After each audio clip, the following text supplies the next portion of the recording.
Warahmatullahi wabarakatuh.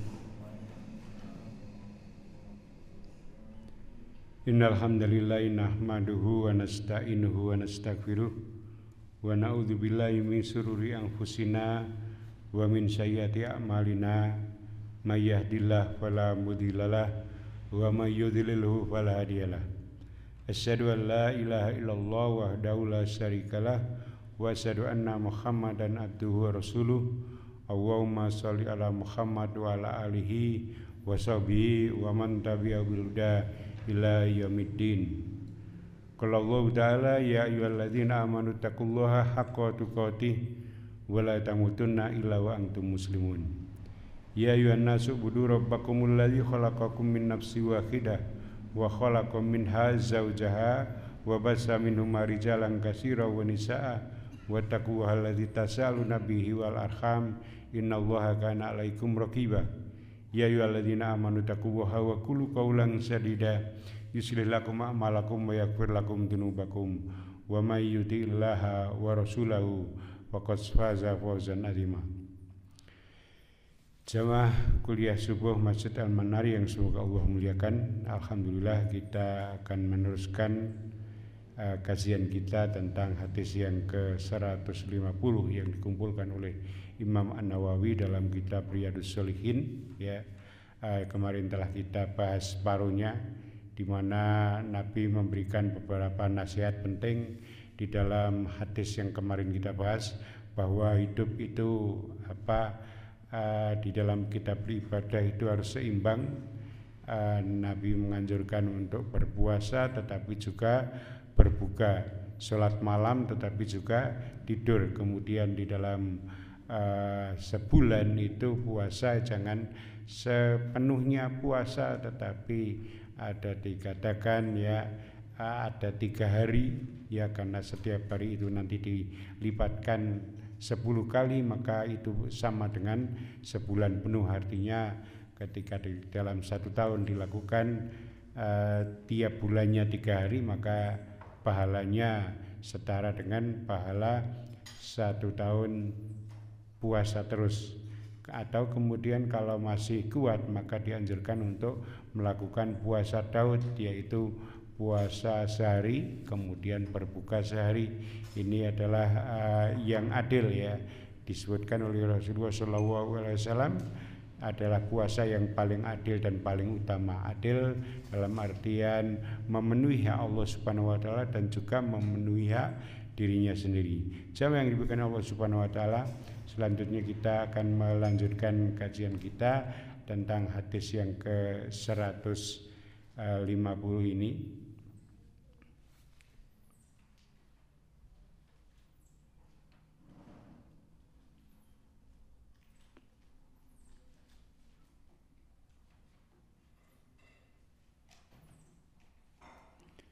Di dalam riwayat lain, wa fi riwayatin alam ukhbar annaka tasumud dahr wa taqra'ul qur'ana kullul lail fa qultu bala ya Rasulullah wa lam urid bizalika illal khair.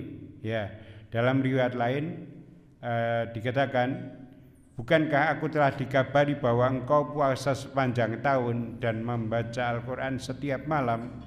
Aku menjawab, yaitu Abdullah ya bin Amr, benar wahai Rasulullah, dan aku tidak menginginkan selain kebaikan dengan amalan-amalan tersebut. Jamaah yang dimuliakan Allah Subhanahu wa taala, penjelasan ulama mengatakan bahwa pertanyaan Nabi ini adalah bentuk konfirmasi tentang ibadah Abdullah bin Amr yang sangat berat, yaitu puasa sepanjang tahun ya, tidak ada hari berbukanya, kemudian juga melakukan sholat malam. Nah, tetapi Rasulullah SAW konfirmasi langsung ya, menjumpai Abdullah bin Amr, apakah seperti itu? Kemudian memang jawaban Abdullah bin Amr ya seperti itu, dan aku tidak menginginkan kecuali kebaikan dan keridhaan Allah. Ini adalah menunjukkan niat baiknya ya, meskipun caranya tidak sejalan dengan bimbingan Nabi Shallallahu Alaihi Wasallam. Ya, di sini dijelaskan bahwa keikhlasan niat itu penting, tetapi ibadah itu harus sesuai dengan petunjuk syariat agar tidak berlebih-lebihan. Qala fasum sauma Nabi Allah Dawuda fa innaka kana abdan nas waqra'ul Qur'ana fi kulli syahr. Beliau bersabda, selanjutnya Rasulullah Shallallahu Alaihi Wasallam menganjurkan, maka puasalah seperti puasa Nabi Daud. Nabi Allah Subhanahu Wa Taala, Nabi Daud alaihissalam, karena sesungguhnya ia adalah orang yang paling rajin beribadah. Dan bacalah Al-Quran setiap bulan, artinya khatam setiap bulan. Nabi memberikan solusi yang seimbang dan moderat dalam hal ini ya bahwa puasa, kalau mau puasa itu jangan puasa sepanjang tahun terus-menerus tanpa berbuka ya, tetapi puasalah seperti puasa Daud, yaitu sehari puasa dan sehari sehari berbuka. Ini menggabungkan keseimbangan antara ibadah kepada Allah dan hak dirinya. Kemudian menghatamkan Al-Quran itu sebulan sekali ya. Ini bimbingan yang ringan karena kita pun juga terbiasa mungkin melakukannya ini satu hari satu juz begitu ya, terutama di bulan Ramadan itu ya ringan gitu ya. Tetapi kemudian Abdullah masih sanggup. Qultu ya Nabi Allah inni utikul afdalu min dalik qala faqra'u fi kulli isrin. Ya, aku berkata, Abdullah bin Amr, wahai Nabi Allah, sesungguhnya aku masih sanggup melakukan yang lebih baik daripada itu. Beliau menjawab, bacalah Quran, yaitu khatamkanlah setiap 20 hari ya. Jadi dibagi jadi 3 ya, 2/3-nya. 1 bulan itu artinya 20 hari itu khatam Al-Quran kalau masih mampu ya. Jadi Abdullah bin Amr ini merasa kuat sehingga minta tingkatan yang lebih tinggi dari Nabi Shallallahu Alaihi Wasallam agar memberikan keringanan secara bertahap dengan menyesuaikan dengan semangatnya dari sebulan menjadi 20 hari ya. 20 hari ini menunjukkan fleksibel ya dalam bimbingan Nabi Shallallahu Alaihi Wasallam ya. Ternyata Abdullah bin Amr masih sanggup lagi. Qultu ya Nabi Allah inni utikul afdalu min dalik qala faqra'uhu fi kulli asrin. Fikuli asr ya. Aku berkata, wahai Nabi Allah, sesungguhnya aku masih sanggup melakukan yang lebih baik daripada itu. Lalu beliau bersabda, maka bacalah khatamkanlah Al-Quran dalam setiap 10 hari ya, jadi sehari 3 juz begitu.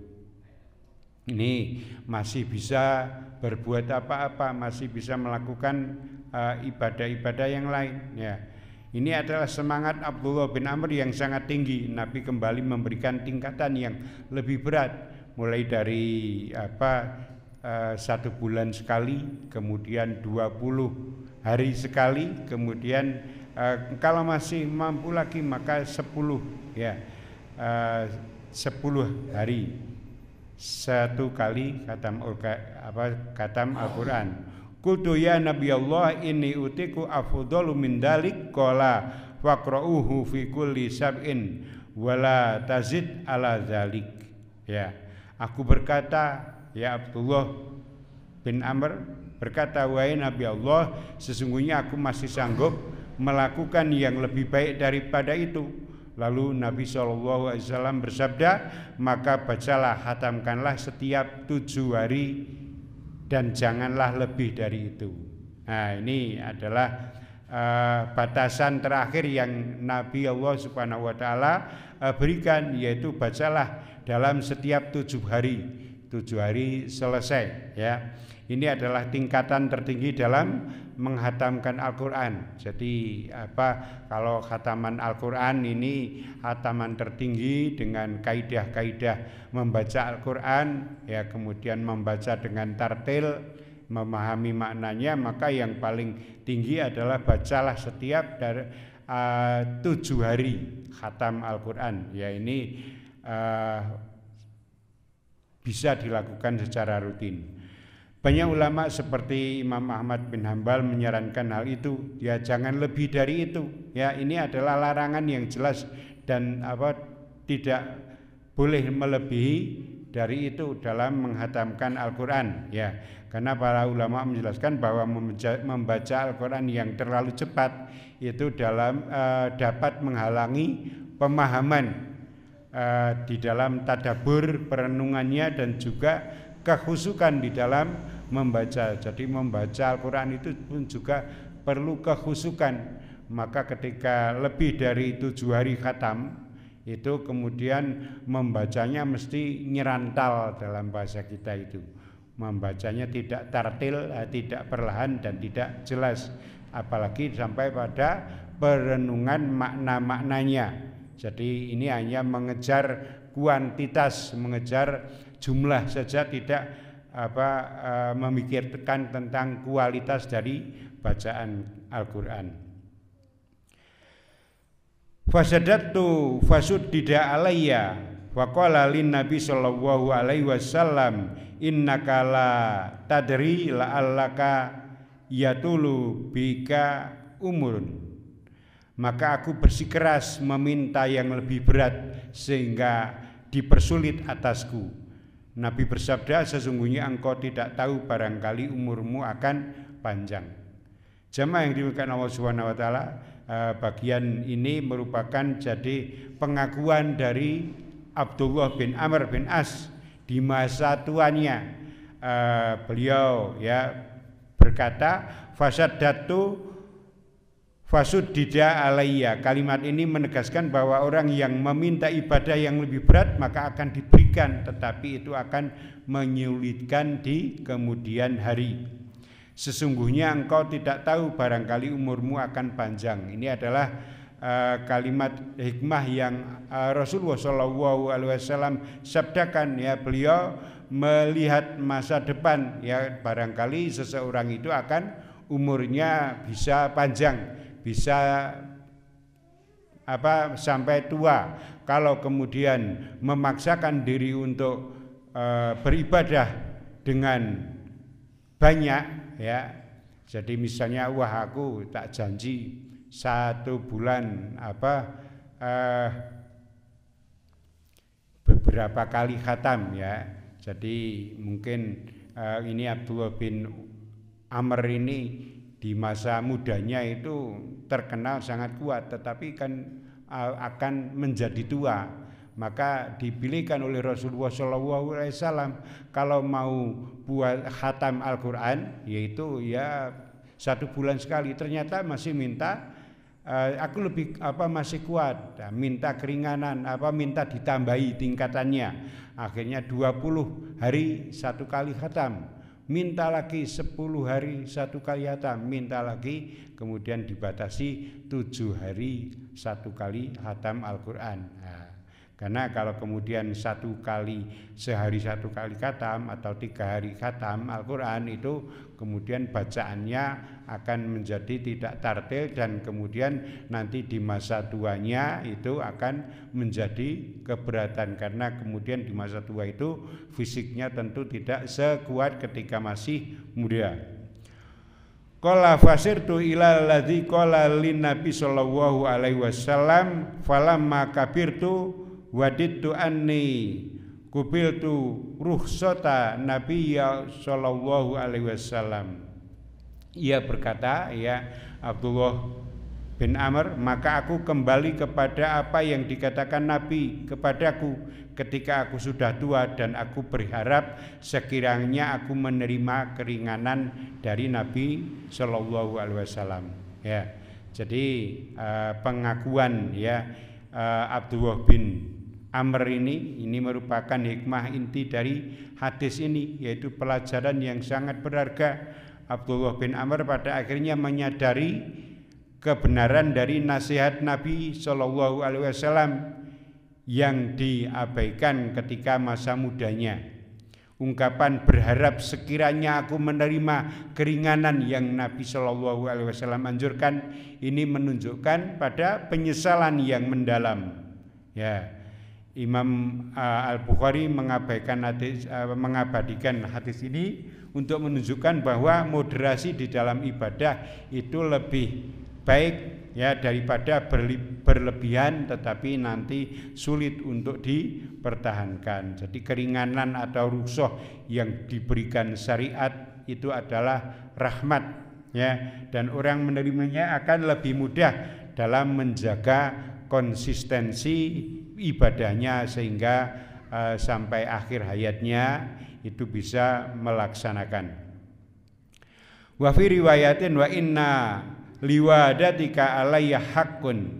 Di dalam sebuah riwayat lain dikatakan bahwa sesungguhnya anakmu memiliki hak atas dirimu. Kalimat ini melengkapi poin-poin yang disebutkan ya, bahwa ada hak-hak lain ya, hak-hak keluarga ya, hak-hak anak, bahkan ya hak-hak anak-anak punya hak untuk ditemani di dalam kehidupannya, dibimbing, diberi nafkah, diberi kasih sayang, diberi perhatian ya.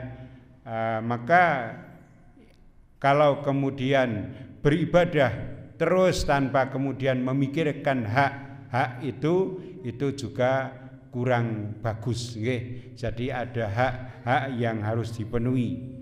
Jadi jangan seluruh waktunya untuk beribadah tetapi harus memikirkan tentang hak-hak orang lain, yaitu terutama adalah hak-hak keluarganya, hak istrinya, hak anaknya ya. Wa fi riwayatin la soma man somal abada salasatan ya. Dan dalam riwayat lain dikatakan tidaklah berpuasa orang yang berpuasa sepanjang masa, diucapkan 3 kali oleh Rasulullah SAW. Jadi ini menurut Imam An-Nawawi maksudnya adalah puasa yang terus menerus ya sepanjang waktu itu tidak dianggap sebagai puasa yang ideal, puasa yang dicintai oleh Allah, bahkan bisa jadi tidak mendapatkan pahala semestinya. Mengapa? Sebab karena puasa yang seperti itu kemudian akan memberatkan diri dan juga kemudian mengabaikan hak-hak yang lain ya. Yang berpuasa sepanjang masa ini menunjukkan pada setiap hari puasa, tidak ada hari berbuka. Ini akan mengabaikan hak-hak orang lain, yaitu hak keluarganya, hak pekerja ya. Bahkan diucapkan salasan ya 3 kali. Ini adalah menunjukkan tentang penekanan keseriusan Nabi Shallallahu Alaihi Wasallam melarang puasa yang berlebih-lebihan ya. Ini adalah peringatkan keras agar umatnya tidak melampaui batas di dalam beribadah karena dikhawatirkan dapat membahayakan diri sendiri dan juga menimbulkan kebosanan akhirnya. Wa fi riwayatin ahabus siyami ilallahi ta'ala siyamu Dawuda wa ahabus sholati ilallahi ta'ala sholatud Dawud ya. Dalam riwayat yang lain dikatakan bahwa puasa yang paling dicintai oleh Allah adalah puasa Nabi Daud alaihissalam, dan sholat yang paling dicintai Allah adalah sholat Nabi Daud. Bagaimana puasa Nabi Daud alaihissalam? Yaitu sehari puasa, sehari berbuka. Jadi tidak setiap hari puasa, tetapi ada waktu sehari puasa dan sehari berbuka. Lalu bagaimana dengan sholatnya Nabi Daud? Ini sholat yang tak paling dicintai oleh Allah Subhanahu Wa Taala adalah sholat Nabi Daud. Bagaimana? Yaitu dengan kana yanamu nisful lail wa yaqumu sulusa wa yanamu sudusahu ya. Nabi Daud itu biasa tidur separuh malam, lalu ia bangun untuk sholat sampai sepertiganya, lalu tidur lagi di 1/6-nya. Jadi tidur ya, setelah ba'da isya itu kemudian tidur sampai pertengahan malam, kemudian bangun, kemudian sholat, kemudian di 1/6 malam, yaitu 2 jam sebelum atau 1,5 jam sebelum subuh itu tidur lagi. Ya, jadi ini tidur di awal malam, kemudian bangun di 1/3-nya dan tidur lagi di 1/6-nya. Ini adalah pola tidur yang efektif ya, yang kemudian secara spiritual itu meningkatkan ketakwaan kepada Allah Subhanahu wa taala, tetapi secara fisik juga kemudian baik ya, jadi untuk mempersiapkan kesehatannya sehingga di siang hari ada energi untuk melakukan aktivitas. Wa kana yasumu yauman wa yuftiru yauman wala yafiru ila laqo idza laqo. Dan dia biasa puasa sehari dan berbuka setiap hari, dan jika bertemu dengan musuh dia tidak akan lari. Ya, itu artinya di dalam kegiatan sholat yang separuh malam kemudian baru bangun, kemudian tidur lagi, atau kemudian puasanya juga diselingi sehari puasa sehari berbuka, ini kemudian fisiknya juga kuat ya, sehingga tidak berlari ketika bertemu dengan musuh. Ini menunjukkan fisiknya kuat.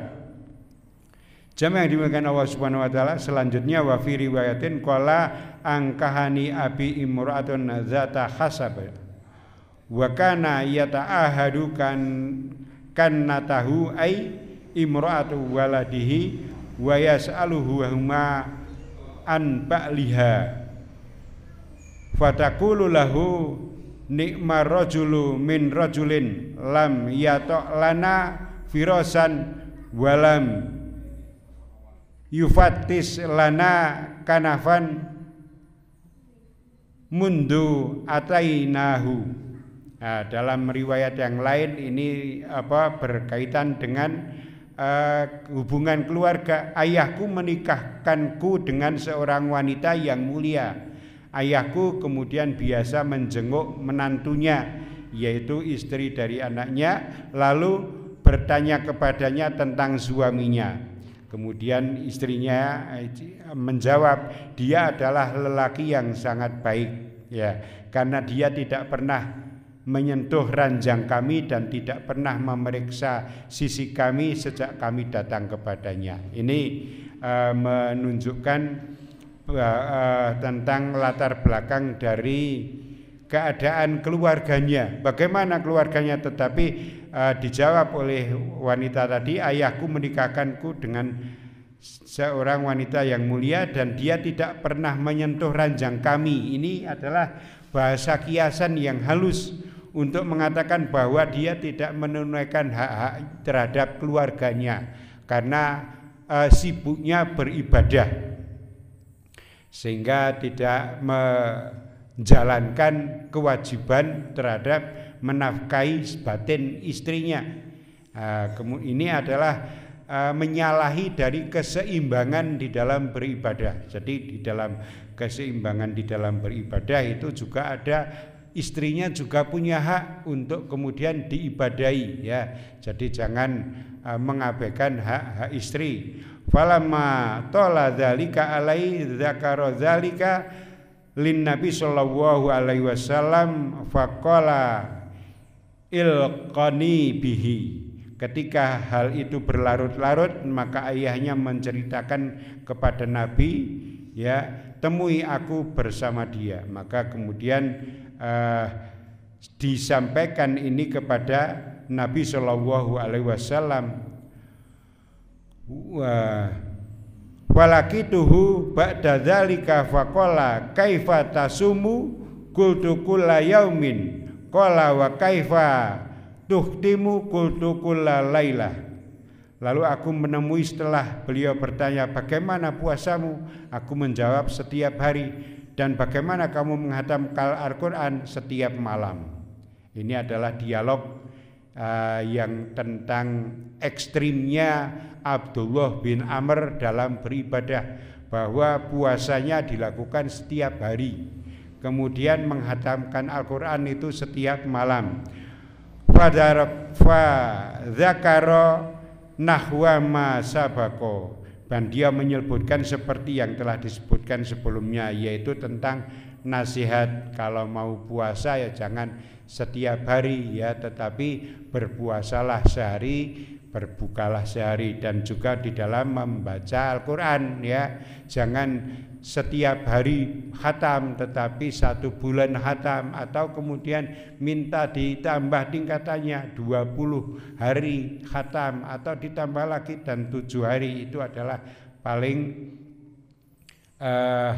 terakhir di dalam tingkatan. Jamaah yang dimuliakan Allah Subhanahu wa taala, jadi di dalam Al-Quran ini, di dalam hadis, di dalam syariat itu biasa menghatamkan, dianjurkan ya, paling kuat itu 7 hari 1 kali khatam ya. Kemudian dibaca itu tidak di malam hari saja tetapi di siang hari, sehingga ringan di malam hari. Dan riwayat ini adalah riwayat yang kemudian ada di dalam Shahihain ya. Ini oleh pensyarah, kullu hadhihi riwayat Shahihain ya. Semua riwayat ini sahih, dan kebanyakan diantaranya terdapat di dalam Shahihain, yaitu diriwayatkan oleh Bukhari dan juga Muslim. Wakila min wa qalilun minha fi ahadihima, dan sedikit sebagian kecil darinya itu diriwayatkan oleh salah satu di antaranya. Ini menunjukkan bahwa hadis-hadis yang kita bacakan barusan ini hadis-hadis yang sahih, yang tingkatannya itu derajatnya tinggi, yang bisa dijadikan sebagai landasan hukum. Jadi ada beberapa poin yang bisa kita ambil dari hadis yang panjang ini, yaitu yang pertama bahwa pentingnya moderasi, keseimbangan di dalam ibadah ya. Jadi ada hak Allah dan juga ada hak tubuh kita, ada hak keluarga kita, ada hak istri kita, ada hak anak kita. Maka penuhilah hak itu semuanya, jangan kemudian mengabaikan salah satu di antara hak-hak tersebut. Kemudian kualitas itu lebih tinggi daripada sekedar kuantitas di dalam melakukan ibadah sunnah. Kemudian puasa yang paling afdol itu adalah puasa Nabi Daud. Kemudian juga sholat yang paling afdol itu adalah juga sholat Nabi Daud, yaitu sholat sunnah ya, sholat malam itu ya, tidak satu malam itu untuk sholat terus, tetapi ada untuk tidur ya. Kemudian juga bimbingan Nabi itu sangat penting ya. Jadi anjuran Nabi itu, ada rukhsah Nabi itu menunjukkan ada keringanan di dalam beribadah ya. Ini ada hikmah ya, nanti ketika umur tua itu kemudian tidak merasa keberatan. Kemudian yang terakhir adalah puasa sepanjang hari, sepanjang tahun ya, itu tidak dianjurkan ya. Ini yang bisa kita sampaikan pada kesempatan hari ini. Semoga bisa bermanfaat dan menambah kita tetap bersemangat di dalam beribadah, tetapi jangan sampai kemudian ibadah kita itu mengabaikan hak-hak kita terhadap hak tubuh kita atau juga hak anggota keluarga kita. Semoga kita bisa mengamalkan apa yang menjadi kandungannya. Kurang lebihnya mohon maaf. Kita akhiri, subhanakallahumma wa bihamdika asyhadu an la ilaha illa anta astaghfiruka wa atubu ilaik. Wassalamualaikum warahmatullahi wabarakatuh.